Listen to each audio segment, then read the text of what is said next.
வணக்கம், welcome to சுவைத்திரு. இன்றைக்கி நம்ம பார்க்க போகிற ரெசிபி மசாலா சிக்கன் எப்படி பண்ணுறது நம்ம இன்றைக்கி பார்க்க போகிறோம். இப்போ வாங்க எப்படி பண்ணுறதுன்னு பார்க்கலாம். 1 கிலோ சிக்கனை நல்லா வாஷ் பண்ணி வச்சுருக்கேன். இப்போ இதில் 1/2 டீஸ்பூன் இஞ்சி பூண்டு பேஸ்ட், 1/2 டீஸ்பூன் அளவு மிளகாய்த்தூள், நான் காஷ்மீரி மிளகாய்த்தூள் சேர்த்துக்கிறேன். நீங்கள் நார்மல் மிளகாய்த்தூள் இருந்தால் 1 டீஸ்பூன் அளவு சேர்த்துக்கோங்க. 1/4 டீஸ்பூன் கரம் மசாலா, 1/4 டீஸ்பூன் அளவு மஞ்சள் தூள், தேவையான அளவு உப்பு, கொஞ்சமாக லெமனை புழிஞ்சு விட்டுக்கலாம். இப்போ இது எல்லாத்தையுமே சேர்த்து நல்லா சிக்கனோடு சேர்கிற மாதிரி நல்லா மிக்ஸ் பண்ணி விட்டுடலாம். இப்போ நல்லா மிக்ஸ் பண்ணியாச்சு. இப்போ ஒரு 1/2 மணி நேரம் நல்லா ஊற விட்டுடலாம். இப்போ பேனை ஹீட் பண்ணிவிட்டு 1 டேபிள் ஸ்பூன் மல்லி, 1 டேபிள் ஸ்பூன் சீரகம், 1 டேபிள் ஸ்பூன் சோம்பு, ஒரு சின்ன பீஸ் பட்டை, 4 கிராம்பு, 8 காஞ்ச மிளகாய் சேர்த்துக்கிறேன். உங்கள் காரத்துக்கு ஏற்ற மாதிரி சேர்த்துக்கோங்க. இது எல்லாத்தையும் நம்ம நல்லா ட்ரை ரோஸ்ட் பண்ணிடலாம்.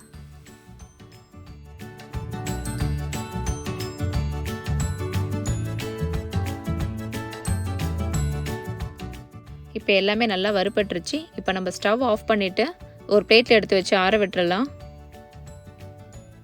ஆறினதுக்கு அப்புறமா மிக்ஸி ஜாரில் போட்டு நல்லா பவுட்ரு மாதிரி அரைச்சி எடுத்துக்கலாம். இந்த மாதிரி இருக்கணும்.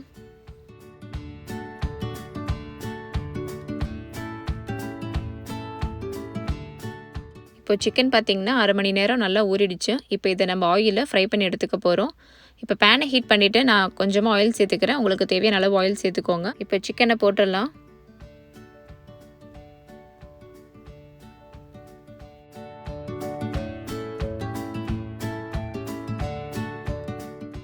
இப்போ சிக்கனை நல்லா ஒரு 5 நிமிஷம் ஃப்ரை பண்ணி எடுத்துக்கலாம்.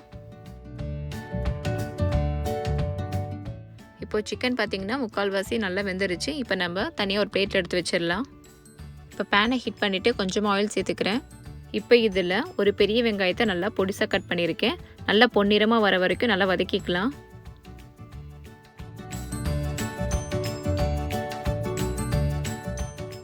இப்போ வெங்காயம் நல்லா வதங்கிடுச்சு. இப்போ இதில் 1 டீஸ்பூன் அளவு இஞ்சி பூண்டு பேஸ்ட் சேர்த்துக்கிறேன்.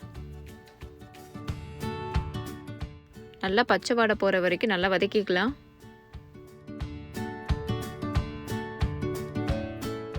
இப்போ இஞ்சி பூண்டு நல்லா வதங்கிடுச்சு. இப்போ இதில் ஒரு மீடியம் சைஸ் தக்காளியை நல்லா மிக்சியில் போட்டு அரைச்சி எடுத்துருக்கேன். அதை இது கூட சேர்த்து நல்லா பச்சை வாடை போகிற வரைக்கும் நல்லா வதக்கிக்கலாம்.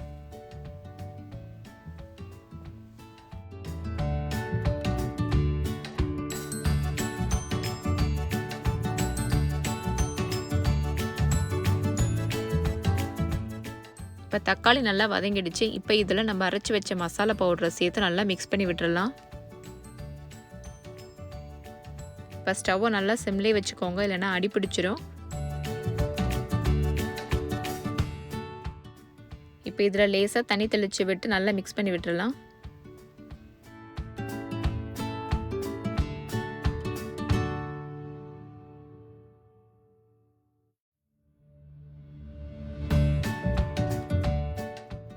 இதில் இப்போ தேவையான அளவு உப்பு சேர்த்துக்கலாம். நம்ம ஏற்கனவே சிக்கனில் உப்பு சேர்த்துருப்போம், அதனால் பார்த்து சேர்த்துக்கோங்க. இப்போ மசாலா பார்த்திங்கன்னா நல்லா எண்ணெய் பிரிஞ்சு வந்திருக்கு. இப்போ நம்ம ஃப்ரை பண்ணி வச்சுருந்த சிக்கனை வந்து சேர்த்துக்கலாம்.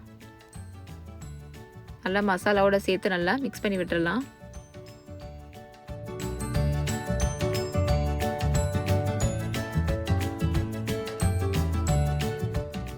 ஒரு 2 நிமிஷம் நல்லா மசாலாவோட இந்த சிக்கன் நல்லா வேகட்டும்.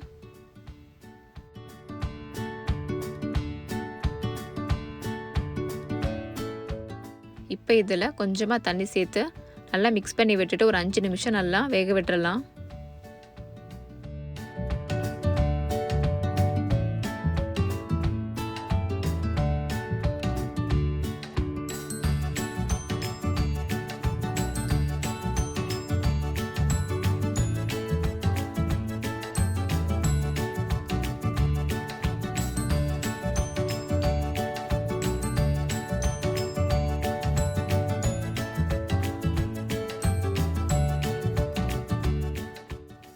அவ்வளோதாங்க, நம்மளுடைய சுவையான மசாலா சிக்கன் இப்போ சூப்பராக ரெடி ஆகிடுச்சு. இதே மாதிரி நீங்களும் உங்கள் வீட்டில் செஞ்சு ட்ரை பண்ணி பாருங்கள்.